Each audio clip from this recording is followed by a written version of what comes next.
Hello my dear students, welcome to my YouTube channel NCERT classes. कैसे हैं आप लोग? उम्मीद है बहुत अच्छे से होंगे आप लोग। तो चलिए आज की क्लास में हम लोग स्टार्ट करने वाले हैं डाइजेस्टिव सिस्टम यानी कि पाचन तंत्र के बारे में। तो हमारा आज का टॉपिक है पाचन तंत्र, डाइजेस्टिव सिस्टम।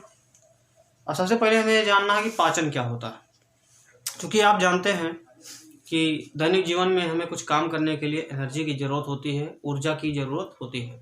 और ऊर्जा हम कहाँ से प्राप्त करते हैं? ऊर्जा हम भोजन के माध्यम से प्राप्त करते हैं, जैसे फल के माध्यम से, भोजन के माध्यम से या अन्य स्रोतों से हम ऊर्जा प्राप्त करते हैं, भोजन करते हैं। और भोजन में क्या होता है, विभिन्न प्रकार के पोषक पदार्थ मिले हुए होते हैं। उन्हीं पोषक पदार्थों का जब विखंडन होता है हमारे शरीर में, तब जाकर के हमें ऊर्जा प्राप्त होती है। तो चूंकि जैसे हम रोटी खाते हैं, मान लिया रोटी खाते हैं, चावल खाते हैं या और भी कुछ खाते हैं, कोई खाद्य पदार्थ, तो डायरेक्ट हमें उससे एनर्जी नहीं मिलती है जब तक कि उसका पाचन नहीं हो जाता है, जब तक कि उसके जटिल अणु सरल अणु में टूट नहीं जाते हैं, तब तक हमें ऊर्जा प्राप्त नहीं होती है। तो जटिल अणुओं का, जो हमने रोटी खाया उसका जटिल अणु है, जटिल अणु का सरल अणुओं में बदल जाना ही क्या है? पाचन है। जैसे हमने रोटी को खाया, फिर रोटी का क्या होता है, मुंह में जाता है, मुंह में दांत द्वारा उसकी पिसाई होती है, कटाई होती है। उसके बाद में क्या होता है, बहुत सारे एंजाइम उसमें मिलते हैं, और एंजाइम की मदद से, एंजाइम और जल की मदद से क्या होता है, पाचन स्टार्ट होता है। चूँकि अगर आप कोई भी खाद्य पदार्थ प्राप्त करते हैं या खाते हैं, तो क्या होता है कि उसमें बहुत सारे पोषक पदार्थ होते हैं। जैसे वसा आपको मिलता है, और प्रोटीन मिलता है, और उसके अलावा आपको कार्बोहाइड्रेट मिलता है।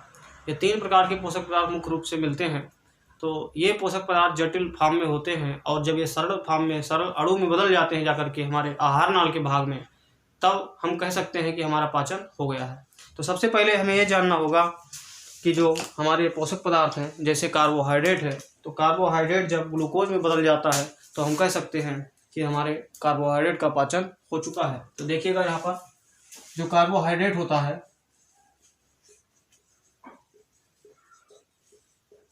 यह एक जटिल अणु है। कौन सा अणु है? जटिल अणु है। और जब ये जा करके ग्लूकोज में बदल जाता है, ग्लूकोज में बदलता है, तो हम कह देते हैं कि पाचन हो गया है, यानी कार्बोहाइड्रेट का पाचन हो गया है। ठीक उसी प्रकार से जो प्रोटीन होता है, और प्रोटीन एक जटिल अणु है, जब प्रोटीन जा करके किस में बदल जाए, अमीनो अम्ल में बदल जाए, अमीनो अम्ल में बदल जाता है, तो हम कहते हैं कि हमारे शरीर में प्रोटीन का पाचन हो गया है। ठीक उसी प्रकार से जो वसा होता है, वसा इसका जटिल अणु होता है, जा करके सरल अणु में बदलता है, तो ये बदलता है वसीय अम्ल में। वसीय अम्ल या अंग्रेजी में कह सकते हो फैटी एसिड, इसको अमीनो एसिड, इसको ग्लूकोज।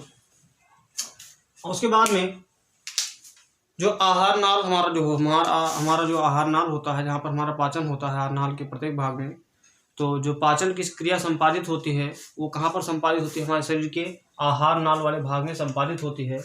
ये देखिए मैंने आपके लिए फिगर बना रखा है, स्ट्रक्चर पूरा आपके सामने है। सबसे पहले जैसे हम कोई खाद्य पदार्थ को खाते हैं, अंतर ग्रहण करते हैं, तो सबसे पहले मुख में उसको रखा जाता है। यहाँ पर देखिएगा मुख गुहा, तो मुख गुहा से हमारा स्टार्ट हो जाता है पाचन की क्रिया। मुख गुहा के बाद भोजन हमारा कहाँ जाता है? ग्रसनी में जाता है, और ग्रसनी के बाद भोजन हमारा ग्रास नली में जाता है, और ग्रास नली से होता हुआ भोजन हमारा कहाँ जाता है? आमाशय में पहुँच जाता है। आमाशय के बाद यहाँ पर अन्य क्रियाएँ होती हैं, पिसाई विसाई की क्रिया होगी यहाँ पर, और क्या होगा कि यहाँ हमारा जो भोजन होगा अर्ध ठोस अवस्था में हो जाता है। उसके बाद यहाँ से भोजन हमारा आगे बढ़ करके छोटी आंत में प्रवेश कर जाता है। ये अंदर जो बना हुआ है ये छोटी आंत है, और छोटी आंत के बाद यहाँ भी पाचन होता है। सबसे ज़्यादा पाचन हमारी छोटी आंत में ही होता है, आहार नाल के भाग में।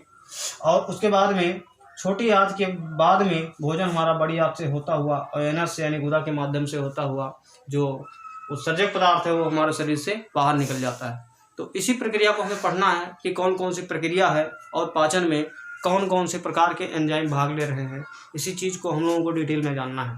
तो चलिए स्टार्ट करते हैं। जो सबसे पहला पॉइंट है वो है हमारा मुख। मुख यानी कि मुख गुहा। सबसे पहले हम भोजन करेंगे तो भोजन का अंतर्ग्रहण होगा, यानी कि सबसे पहले भोजन को हम मुख में रखेंगे। तो यहाँ से स्टार्ट होता है हमारा पहला पॉइंट जो है मुख या मुख गुहा।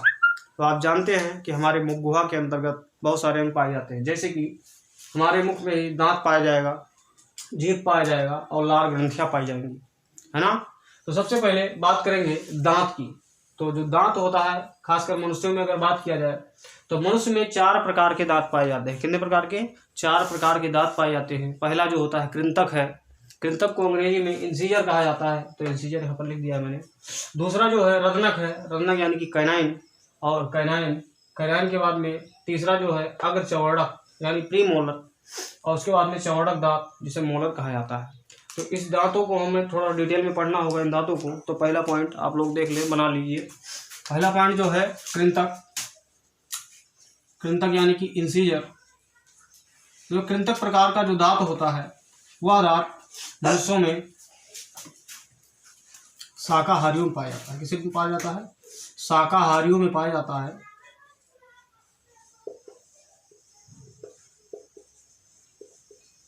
पहली बात कि कृंतक दांत जो होता है शाकाहारियों में पाया जाता है। जैसे फल वल खाने में, जैसे अगर हम फल खाते हैं, फल खाने में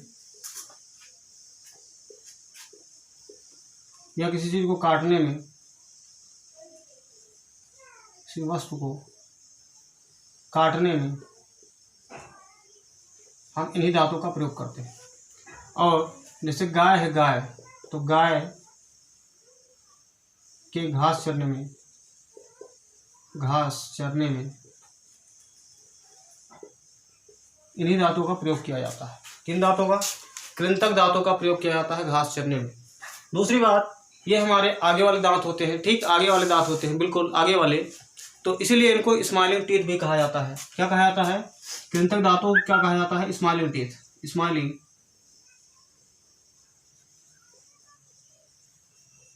जब हम मुस्कुराते हैं तो हमें जो दांत दिखाई पड़ते हैं वो भी हमारे कृंतक दांत ही हमें दिखाई पड़ते हैं।